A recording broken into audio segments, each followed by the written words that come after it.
2% DA বৃদ্ধিৰ executive order ওলোৱাৰ পিছত বহুতো পেঞ্চনাৰ কৰ্মচাৰী তেওঁলোকে এটা কুৱেশ্যন আমি কৰিবলৈ দেখিবলৈ পাইছোঁ কৰা আমাৰ কমেণ্ট ছেকশ্যনত যে এৰিয়াৰৰ কথা কি হ'ব। সেই গতিকে এই কুৱেশ্যনটো বহুতৰে আহিছে যে এই যিটো 5 মাহৰ এৰিয়া থাকিব সেই এৰিয়াৰটো নিদিব নেকি, তেনেকুৱা ধৰণৰ কুৱেশ্যন বহুতে আচলতে কৰি থকা দেখা গৈছে। কাৰণ ইয়াতে আমাৰ যিখন নটিফিকেশ্যন ওলাইছিলে ইয়াতে এটা কথা লিখিছে যে The enhanced rate of 60% DRNS allowance DRNS relief DR shall be paid along with monthly pay revision for the month of June 2026 in July 2026 and thereafter.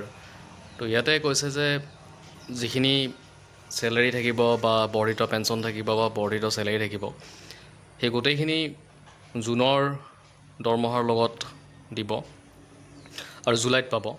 পেঞ্চনখিনি সাধাৰণতে জুনতে পাই যাব বৰ্ধিত মানে বেছিভাগ ডিপাৰ্টমেণ্টৰ ক্ষেত্ৰত, আৰু চেলেৰিবিলাক জুলাই মাহত অনৱাৰ্ডছ 1 তাৰিখৰ পিছত। আৰু এটা কথা হৈছে যিহেতু জুনৰটো দি দিব 6 মাহ থাকে, এনে 6 মাহ হ'লে এৰিয়াটো 6 মাহৰ থাকে, কিন্তু এমাহৰ যিহেতু জুনৰ দি দিব বৰ্ধিত হাৰত, বাকী থাকিল 5 মাহ। আৰু সেই 5 মাহৰ ক্ষেত্ৰত তেওঁলোকৰ এৰিয়াৰখিনি কি হ'ব এই কথাটো কুৱেশ্যন বহুতৰে আহিছে।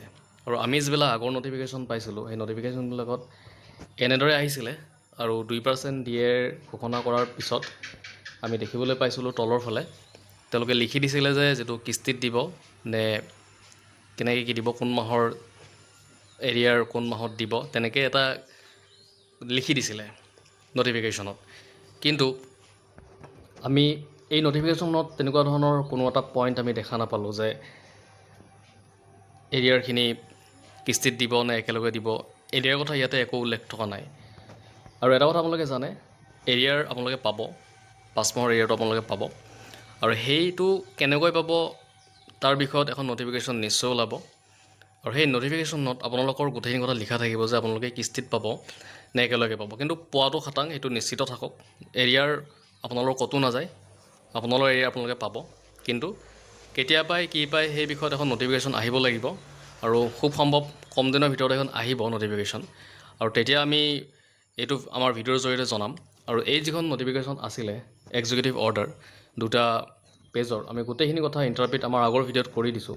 আৰু যদি আপোনালোকে আমাৰ ভিডিঅ'টো চোৱা নাই আপোনালোকে চাব, তেতিয়াহ'লে গোটেইখিনি কথা ইয়াতে বুজি পাব।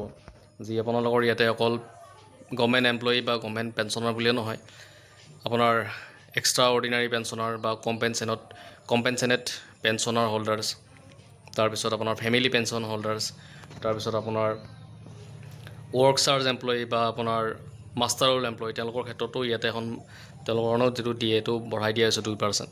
তো তেওঁলোকেও বিচাৰে যে কেতিয়া এই যিটো এৰিয়াৰ পাব। তো সেই ক্ষেত্ৰত আমি আপডেট পাম, আৰু সেই আপডেট আপোনালোকৰ ওচৰত দিবলৈ চেষ্টা কৰিম। আৰু যদি প্ৰথমবাৰৰ বাবে আমাৰ চেনেলত ভিজিট কৰিছে, আমাৰ চেনেলটো ছাবস্ক্ৰাইব কৰি ৰাখিব এনেকুৱা ধৰণৰ খবৰবিলাক আগলৈকে পাই থাকিবৰ কাৰণে।